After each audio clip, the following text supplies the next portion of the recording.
பரிசுத்த வேதாகமம் பழைய ஏற்பாடு 2 ராஜாக்கள் 9ஆம் அதிகாரம். அப்பொழுது தீர்க்கதரிசியாகிய எலிசா தீர்க்கதரிசிகளின் புத்திரரில் ஒருவனை அழைத்து, நீ இடை கட்டிக்கொண்டு இந்த தைல குப்பியை உன் கையில் எடுத்துக்கொண்டு கீலேயாத்திலுள்ள ராமோத்திற்கு போ. நீ அங்கே சேர்ந்தபோது நிம்சியின் மகனான யோசபாத்தின் குமாரன் யெகூ எங்கே இருக்கிறான் என்று பார்த்து அங்கே உட்பிரவேசித்து அவனை தன் சகோதரரின் நடுவிலிருந்து எழுந்திருக்க பண்ணி அவனை உள்ளான ஒரு அறையிலே அழைத்து கொண்டு போ. தைல குப்பியை எடுத்து அவன் தலையின் மேல் வார்த்து, உன்னை இஸ்ரவேலின் ராஜாவாக அபிஷேகம் பண்ணினேன் என்று கர்த்தர் சொல்லுகிறார் என்று சொல்லி கதவை திறந்து தாமதியாமல் ஓடிப்போ என்றான். அப்படியே தீர்க்கதரிசியின் ஊழியக்காரனாகிய அந்த வாலிபன் கீலேயாத்திலுள்ள ராமோத்திற்கு போனான். அவன் உட்பிரவேசித்தபோது சேனாபதிகள் அங்கே உட்கார்ந்திருந்தார்கள். அப்பொழுது அவன், சேனாபதியே, உமக்கு சொல்ல வேண்டிய ஒரு வார்த்தை உண்டு என்றான். அதற்கு யெகூ, எங்கள் எல்லோருக்குள்ளும் யாருக்கு என்று கேட்டதற்கு அவன், சேனாபதியாகிய உமக்குத்தான் என்றான். அவன் எழுந்து அறை வீட்டிற்குள் பிரவேசித்தான். அவன் அந்த தைலத்தை அவன் தலையின் மேல் வார்த்து அவனை நோக்கி, இஸ்ரவேலின் தேவனாகிய கர்த்தர் சொல்கிறது என்னவென்றால், உன்னை கர்த்தருடைய ஜனமாகிய இஸ்ரவேலின் மேல் ராஜாவாக அபிஷேகம் பண்ணினேன். நான் என் ஊழியக்காரராகிய தீர்க்கதரிசிகளின் இரத்த பலியையும் கர்த்தருடைய சகல ஊழியக்காரரின் இரத்த பலியையும் யெசபேலின் கையிலே வாங்கும்படிக்கு நீ உன் ஆண்டவனாகிய ஆகாபின் குடும்பத்தை அழித்துவிட கடவாய்.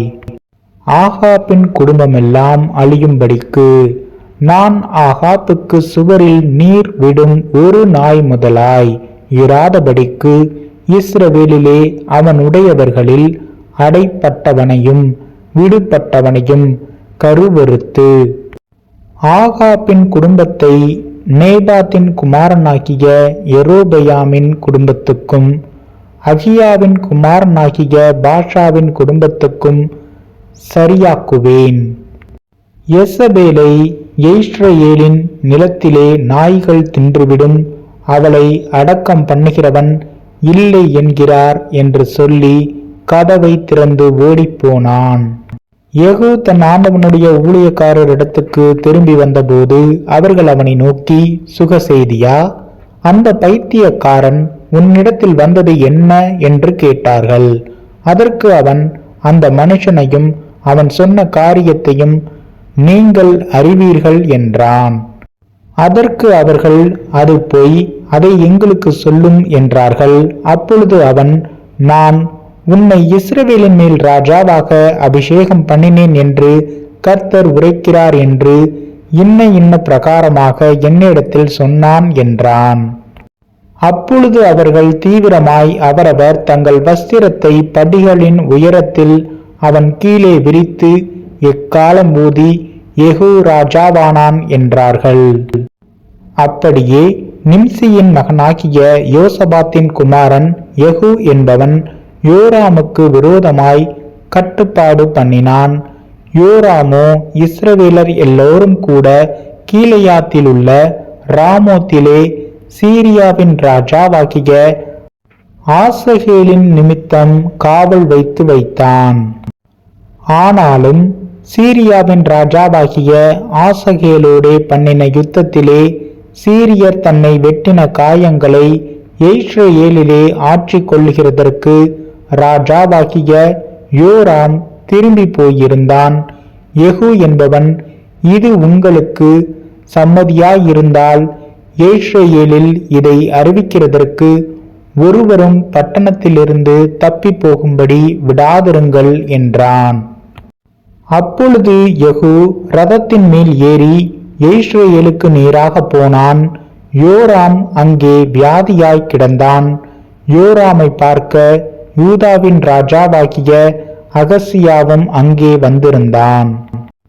இஸ்ரவேலில் கோபுரத்தின் மேல் நிற்கிற ஜாமக்காரன் யெகூவின் கூட்டம் வருகிறதைக் கண்டு, ஒரு கூட்டத்தை காண்கிறேன் என்றான். அப்பொழுது யோராம், நீ ஒரு குதிரை வீரனை கூப்பிட்டு அவர்களுக்கு எதிராக அனுப்பி சமாதானமா என்று கேட்கச் சொல் என்றான். அந்த குதிரை வீரன் அவனுக்கு எதிர்கொண்டு போய் சமாதானமா என்று ராஜா கேட்கச் சொன்னார் என்றான். அதற்கு யெகூ, சமாதானத்தை பற்றி உனக்கு என்ன, என் பிறகே திரும்பி வா என்றான். அப்பொழுது ஜாமக்காரன் அனுப்பப்பட்டவன் அவர்கள் இருக்கும் இடம் மட்டும் போன போதிலும் திரும்பி வரவில்லை என்றான். ஆகையால் வேறொரு குதிரை வீரனை அனுப்பினான். அவன் அவர்களிடத்தில் போய் சமாதானமா என்று ராஜா கேட்கச் சொன்னார் என்றான். அதற்கு யெகூ, சமாதானத்தை பற்றி உனக்கு என்ன, என் பிறகே திரும்பி வா என்றான். அப்பொழுது ஜாமக்காரன் அவன் அவர்கள் இருக்கும் இடம் மட்டும் போன போதிலும் திரும்பி வரவில்லை என்றும், ஓட்டுகிறது நிம்சியின் குமாரனாகிய யெகூ ஓட்டுகிறது போல இருக்கிறது, அதிவேகமாய் ஓட்டுகிறான் என்றும் சொன்னான். அப்பொழுது யோராம், ரதத்தை ஆயத்தப்படுத்து என்றான். அவனுடைய ரதத்தை ஆயத்தப்படுத்தின போது இஸ்ரவேலின் ராஜாவாகிய யோராமும் யூதாவின் ராஜாவாகிய அகசியாவும் அவனவன் தன் ரதத்தில் ஏறி யெகூவுக்கு நேராக புறப்பட்டு யெஸ்ரயேலியனாகிய நாபோத்தின் நிலத்திலே அவனுக்கு எதிர்பட்டார்கள். யோராம் யெகூவை கண்டவுடனே, யெகூவே, சமாதானமா என்றான். அதற்கு யெகூ, உன் தாயாகிய யோசபேலின் பேசித்தனங்களும் அவளுடைய பில்லி சூனியங்களும் இத்தனை ஏராளமாயிருக்கையில் சமாதானம் ஏது என்றான். அப்பொழுது யோராம் தன் ரதத்தை திருப்பிக் கொண்டு ஓடிப்போய் அகசியாவை நோக்கி, அகசியாவே, இது சதி என்றான். யெகூ தன் கையால் வில்லை நாணேற்றி அம்பு யோராமுடைய நெஞ்சில் உருவி புறப்படத்தக்கதாய் அவனை அவன் புயங்களின் நடுவே எய்தான். அதனால் அவன் தன் ரதத்திலே சுருண்டு விழுந்தான். அப்பொழுது யெகூ தன் சேனாபதியாகிய பித்காரை நோக்கி, அவனை எடுத்து யெஸ்ரயேலியனாகிய நாபோத்தின் வயல் நிலத்தில் எரிந்து போடு. நானும் நீயும் ஒரு சோடாய் அவன் தகப்பனாகிய ஆகாபின் பிறகே குதிரை ஏறி வருகிற போது கர்த்தர் இந்த ஆக்கினையை அவன் மேல் சுமத்தினார் என்பதை நினைத்துக்கொள்.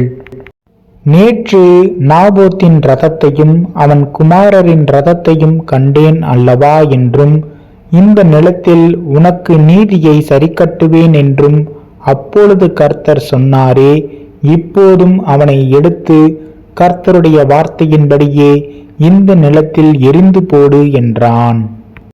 இதை யூதாவின் ராஜாவாகிய அகசியா கண்டு தோட்டத்தின் வீட்டு வழியாய் ஓடிப்போனான். யெகூ அவனை பின்தொடர்ந்து அவனையும் ரதத்திலே வெட்டி போடுங்கள் என்றான். அவர்கள் இப்லேயாம் கிட்ட இருக்கிற கூர் மலையின் மேல் ஏறுகிற வழியிலே அப்படி செய்தார்கள். அவன் மெகிதோவுக்கு ஓடிப்போய் அங்கே செத்துப்போனான். அவனுடைய ஊழியக்காரர் அவனை ரதத்தின் மேல் எருசலேமுக்கு கொண்டு போய் அவனை தாவீதின் நகரத்தில் அவன் பிதாக்களோடு அவனுடைய கல்லறையிலே அடக்கம் பண்ணினார்கள். இந்த அகசியா ஆகாபுடைய குமாரனாகிய யோராமின் 11ஆம் வருஷத்தில் யூதாவின் மேல் ராஜாவானான்.